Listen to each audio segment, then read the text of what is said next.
Zapata. La aventura del pensamiento crítico, herramientas para elaborar tesis e investigaciones socioeducativas. Capítulo 1. Ciencia e investigación científica. Introducción. La ciencia la entendemos como los conocimientos adquiridos a través del método científico. Investigación científica es la búsqueda mediante sistemas y métodos. En la actualidad, el mundo ha experimentado una serie de cambios en las esferas de la vida cultural, científica y económica, esto a nivel nacional y mundial.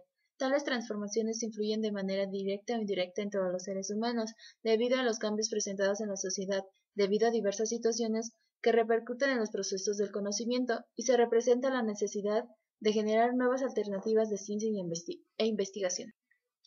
Paradigma clásico de la ciencia occidental. Ciencia se puede definir que es el conjunto de cuerpo-ideas, y tecnología es cuando la ciencia se instrumenta para mejorar la vida cotidiana de los seres humanos.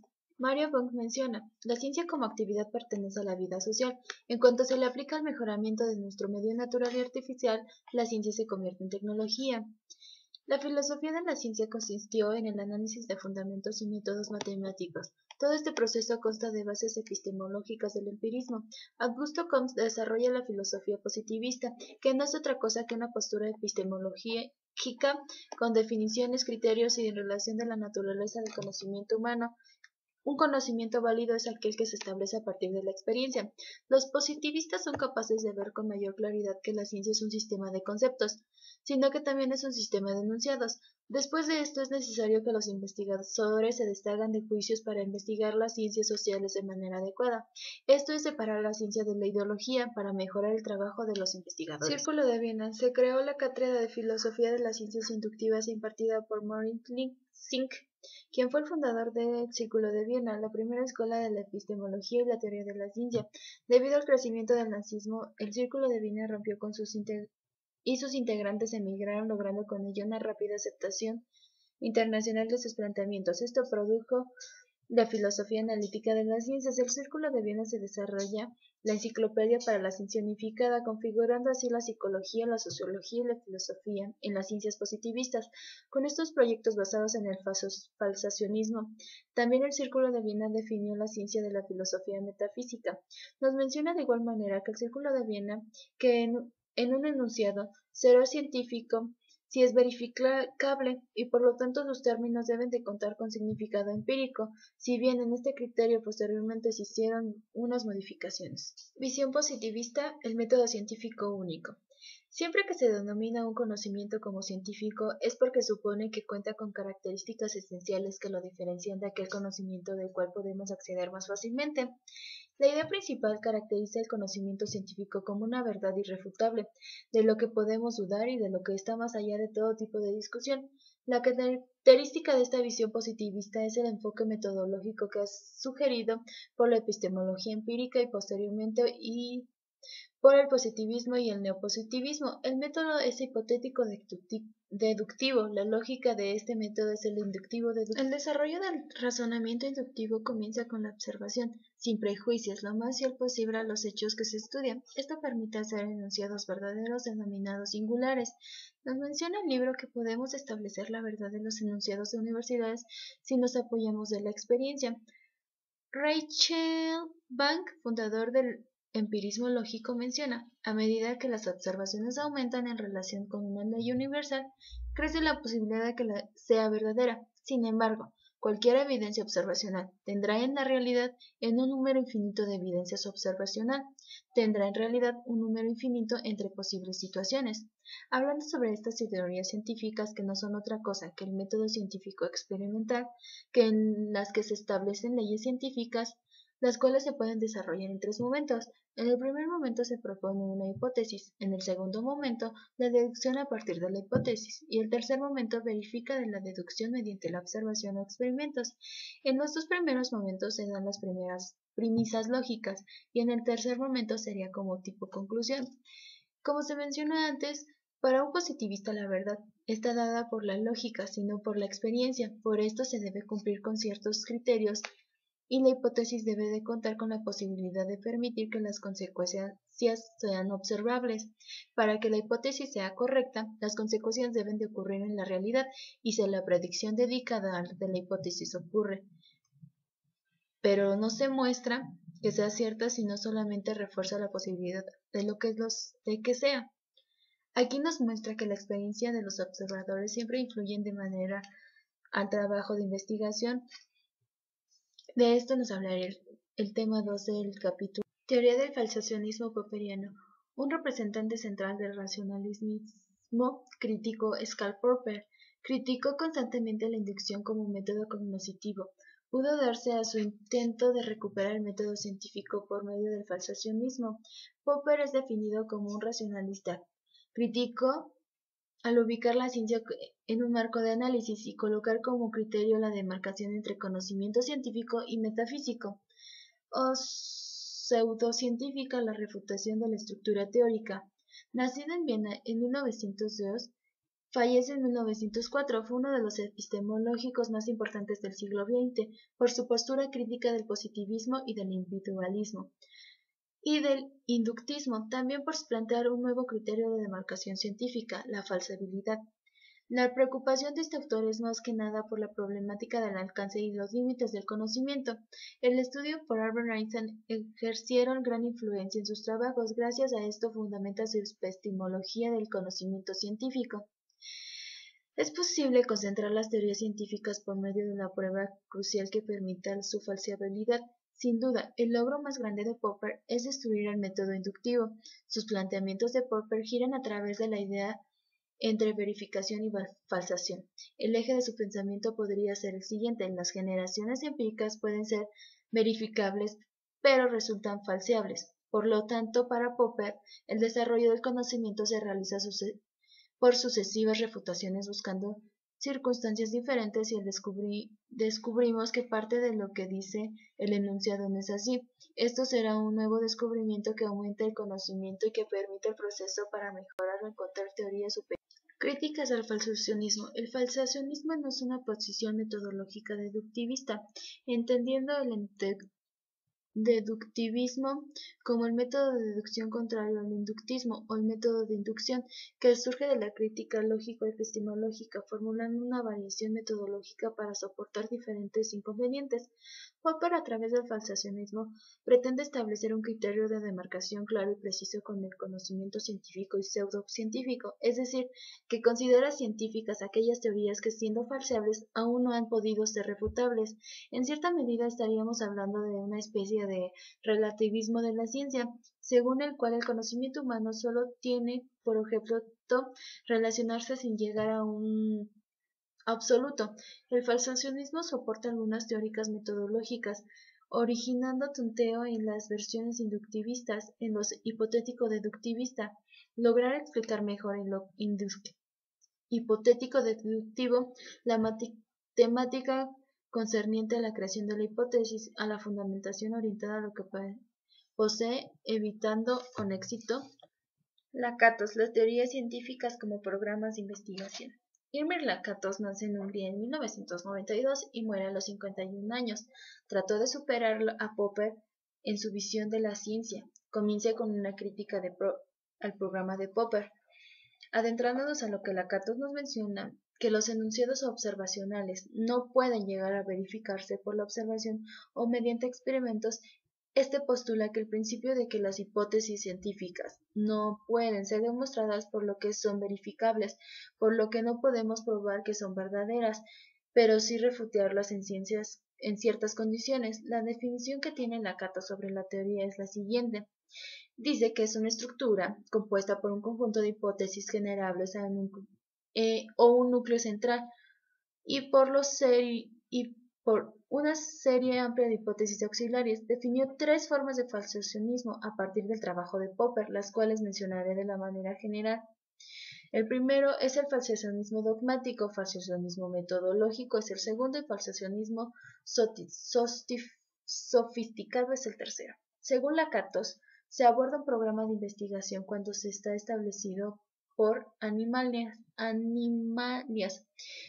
que no pueden resolver los científicos, y ésta dejará de estar abandonada cuando se encuentre en una alternativa para adoptar un programa nuevo que supone el anterior.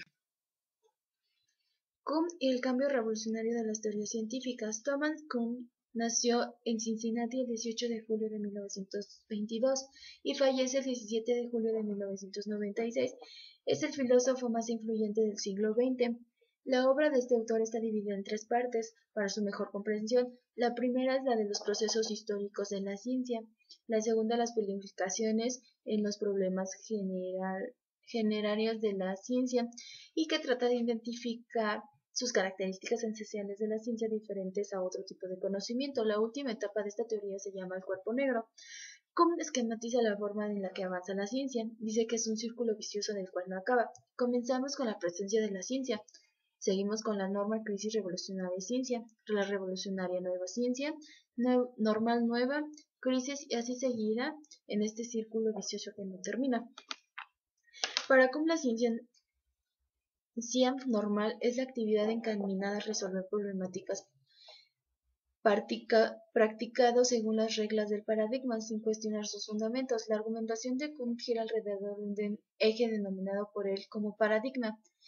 Aquí es donde se empieza a utilizar la definición de un paradigma, que no es más que una estructura coherente constituida por una red de conceptos a través de los cuales ven su campo de científicos.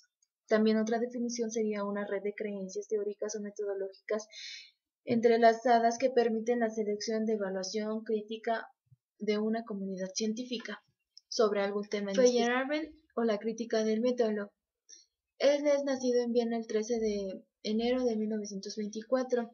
Fue un filósofo de la ciencia a lo largo de su vida. Experimentó la evolución constante en un pensamiento popperiano, siempre con un alto grado de anarquismo y sentido crítico que lo llevará a postular el anarquismo epistemológico.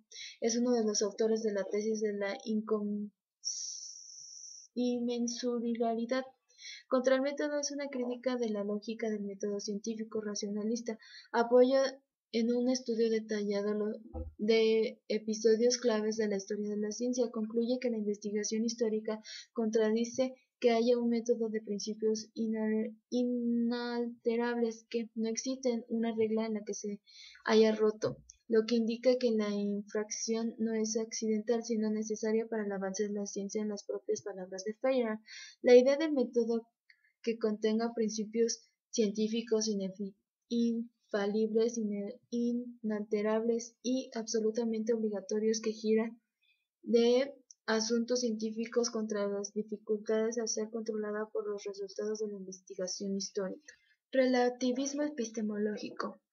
Feyerabend considera que no es posible marcar estándares invariables en cualquier campo, incluida la ciencia. Más bien considera que el rumbo que tomará el estudio será en base al objeto mismo. Entonces él dice que no existen principios universales dentro de la racionalidad científica, por lo que el conocimiento no sigue un camino siempre igual, sino con peculiaridades que la envuelven diferente de los demás. En esta postura define Tanardo la idea de que la ciencia está llena de inconscientes y anarquía, por razones de las cuales afirma que solo la crítica sustenta la tolerancia o las inconsistencias y la absoluta libertad de las mejores herramientas para lograr que una ciencia sea realmente productiva. Así, llega a la conclusión de que el éxito de la investigación no se da por medida de la que aplican las reglas o las fórmulas generales. Es más, ni siquiera se conoce explícitamente del método de lo que se logró. Aquí podríamos recordar a Einstein, que dice que la imaginación es más importante que el conocimiento. Tolkien o los procesos evolutivos del conocimiento. Londres, 1922. Primer eje del cuestionamiento de este autor es el de la filosofía occidental. Propone el concepto de ecología intelectual. La principal propuesta de Tolkien es lo que es atender lo que denomina poblaciones de conceptos o desarrollo y análisis desde un enfoque imparcial. Los planteamientos de Tolkien más que nada tratan de explicar el desarrollo de conciliar de los cambios de cierta profundidad. Estudia todos los tiempos de cambios, ya sean graduales, rápidos o drásticos, influidos por diferentes factores. Postulado de Tolkien. Dentro de una cultura y época particular de las actividades intelectuales de los hombres no forman una gran continua, sino caen en distintas o más o menos esperadas o bien finadas Para Tolman, el análisis de la racionalidad de los científicos y la racionalidad del procedimiento exige diversas relaciones no formales entre los conceptos, los modos como los planteamos conceptualmente, las naturaleza de las consideraciones racionales, la ciencia experimental para el más que nada un conjunto garantizado de instituciones profesionales incultadas en mejorar estos procedimientos y técnicas, por lo que es necesario contemplar la ciencia desde la mirada holística para entenderla de mejor manera y que sea más fácil el uso. Gaston Bachelard, 27 de junio de 1984 al 16 de octubre de 1962. Fue un filósofo francés, epistemólogo, poeta, físico, profesor de física y crítico francés. Autor incansable, estuvo interesado por la historia de la ciencia moderna o contemporánea y al mismo tiempo por la imaginación literaria. Se graduó de la secundaria en el año de 1902. Entre 1902 y 1903 dio clases de física en el Colegio de Samsen.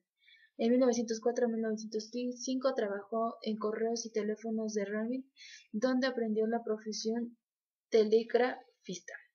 En 1906 hace el servicio militar. Inició en la Primera Guerra Mundial, fue enlistado por el ejército francés, donde sirvió entre 1914 y 1918. Esta sería la bibliografía más relevante de Bachelard. Planteamientos epistemológicos de Bachelard. Análisis y comparación de las ideas positivistas y el espiritualismo. El eje epistemológico no consiste en el objeto o en el sujeto. Para la ciencia no emerge la experiencia inmediata, usual, mantiene siempre una especie de carácter lógico. Menciona el desarrollo del saber, que éste se produce del error, es una parte natural del proceso del conocimiento. La ciencia no parte jamás de la verdad primera, y no siempre de errores primeros. Es importante tener en cuenta los obstáculos epistemológicos que en el momento de investigar se nos presentan. El primero sería la experiencia básica observacional, básica. El segundo es el conocimiento general, el conocimiento unitario, el conocimiento pragmático, el conocimiento verbal, obstáculo sustancialista, obstáculo animalista. Estos serían los obstáculos más relevantes. Edgar Morin, el pensamiento complejo, riguroso y creativo pensador, nace en 1921, muestra la inquietud por conocer la sociedad, la economía, la historia, la filosofía, la política, de recorrer una reflexión crítica de la ciencia. Morin nos menciona que de igual manera que la revolución científica no entra en ningún proceso humano, todos los avances es progresivos. Luchó contra el pensamiento adimensional, estudió sobre el estudio de la complejidad y sobre todo Morin trató de explicar las 1000 dimensiones de un fenómeno. Terminamos el apartado mencionando una frase del libro de Zapata, que aborda el pensamiento de Morin de una manera más sencilla y clara para nosotros. Dice que el conocimiento hacia el pensamiento complejo es el consciente de que reflexionamos e intentamos conocer a nosotros mismos. Propuesta de la complejidad y crítica a la racionalidad occidental. El pensamiento de Morin conduce a un modo de construcción que aborda el conocimiento como un proceso que a la vez es biológico, cerebral, espiritual, lógico, lingüístico, cultural, social e histórico, mientras que la epistemología tradicional asume que el conocimiento solo desde el punto de vista cognitivo. Este nuevo planteamiento tiene enormes consecuencias en el planteamiento de las ciencias, la educación, la cultura, la sociedad. En la teoría del pensamiento complejo, la idea de Morin se dice que la realidad se comprende y se explica simultáneamente de todas las perspectivas posibles. Se entiende de un fenómeno específico, puede ser analizado por medio de las más diversas áreas del conocimiento, mediante el entendimiento transdisciplinar, evitando la habitual relación entre algún problema de una cuestión exclusiva de la conciencia que se profesa. La realidad de los fenómenos no se debe estudiar de forma compleja, ya que evidenciarlos en unas pequeñas partes para facilitar su estudio se limita al campo de acción del conocimiento. Tanto la realidad del pensamiento y el complejo ni conocimientos complejos, y debido a esto es preciso utilizar la complejidad de entender el mundo. Así pues, el pensamiento complejo del estudio del fenómeno se puede hacer desde la dependencia de dos perspectivas holísticas y reduccionistas. La primera se refiere al estudio desde el todo o un todo múltiple, y la segunda a un estudio desde las partes. Pierre Bourdieu y la investigación cultural. Bourdieu es un pensador y científico contemporáneo nacido el 1 de agosto de 1930 y cual fallece en el 2002, reconocido más que nada por sus planteamientos teóricos a sus investigaciones empíricas tanto en la sociología como en la antropología. Estos estudian las necesidades de superar diferentes tipos de contradicciones o falsas doctrinas por medio del pensamiento racional. La teoría de este autor se basa en su mayoría en dos conceptos relevantes que son campos y hábitos, campos que se refiere al capital económico y simbólicos, y hábitats que explican las relaciones. Bourdieu así refiere a Marx en la concepción de que la realidad social es un conjunto de reacciones fuerzas entre clases sociales. Nos habla de igual manera sobre el concepto de los cuales dice para el existente una doble forma. De un lado encontraremos lo objetivamente y por el otro subjetivamente. Estos dos aspectos ayudan a comprender la realidad sea mejor. Para este proceso científico se desarrolla de la siguiente manera: es conquistado por los prejuicios, es construido mediante la razón y es comprobado mediante los hechos. Ese enfoque, más que construcción científica, supera los metodologismo y el retrocismo. Propuesta para una nueva alternativa de la investigación socioeducativa desde la perspectiva crítica y constructivista. Se observa que existen diferentes posturas epistemológicas. Es grande la diversidad de los paradigmas que sustentan puntos de vista distintos que pueden aplicar de una investigación social. Menciona el problema de la investigación en ciencias sociales, radica la especialidad y peculiaridad del objeto de estudio. La investigación está constituida en un proceso de producción de conocimientos que se enfrentan en la realidad social-cultural con diferentes niveles de complejidad. La investigación tiene un doble riesgo: por un lado los procesos interiores de la investigación y por el otro el contexto institucional y sociocultural. Esto nos lo menciona muy claramente en el libro de Zapata. Los puntos básicos dentro de la investigación son planear una visión prospectiva, epistemológica, estricta en ciertos paradigmas científicos técnicos. El diseño es una estrategia y la táctica del investigador va a seguir en el proceso de investigación. Cada investigador genera una forma única de relación con el objeto. Y esto sería todo.